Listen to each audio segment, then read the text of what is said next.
Hello, friends. Picture this. You're walking through the bustling heart of ancient Rome. The air smells of baked bread, olive oil, and a little too much fish. Traders are shouting prices, coins are clinking, and the crowd? Oh, it's chaos, but the good kind. Welcome to the Forum, the Roman marketplace, where deals were struck, gossip was traded, and the empire's pulse could be felt in every shout and sale.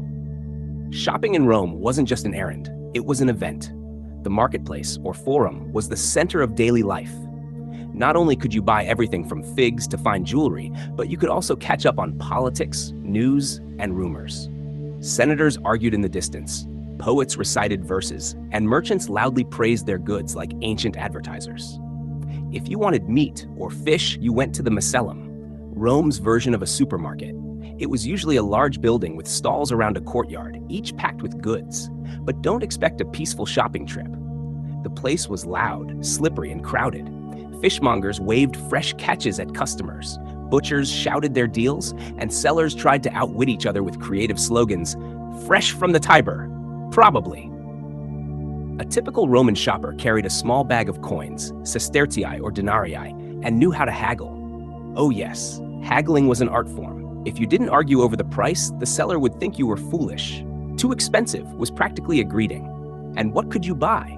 Almost everything. Spices from India, silk from China, ivory from Africa, glass from Alexandria, and olive oil from Spain. Rome's markets were global long before globalization existed. A walk through one was like scrolling through an ancient Amazon, except everything was louder, smellier, and came with a free argument. But it wasn't all about goods. The marketplace was also where ideas spread. Street performers sang ballads, philosophers debated under the porticos, and fortune tellers offered glimpses into your destiny for the right price. There were even food stalls selling hot sausages, chickpea soup, and honey cakes. So yes, after a long morning of shopping, you could grab a snack and keep browsing. For the wealthy, luxury shopping was serious business. They visited elegant stores called tabernae built into the forum walls. Their fronts open to the street like modern shop fronts. Inside, you'd find perfumes, jewels, fine fabrics, and imported delicacies. Wealthy Romans often sent their slaves to do the buying, but that didn't stop them from gossiping about the latest market scandals at dinner. And then came the tricksters. Oh, there were plenty.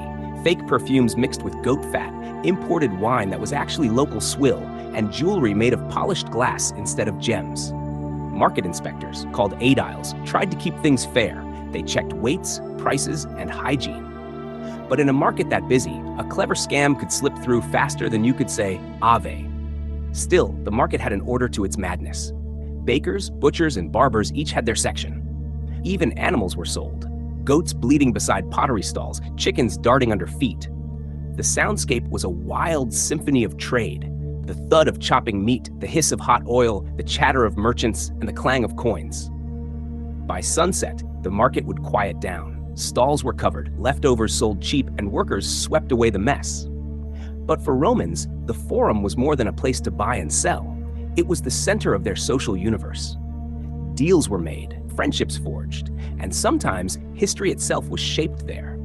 Because in Rome, every bargain came with a story, and every story with a little chaos.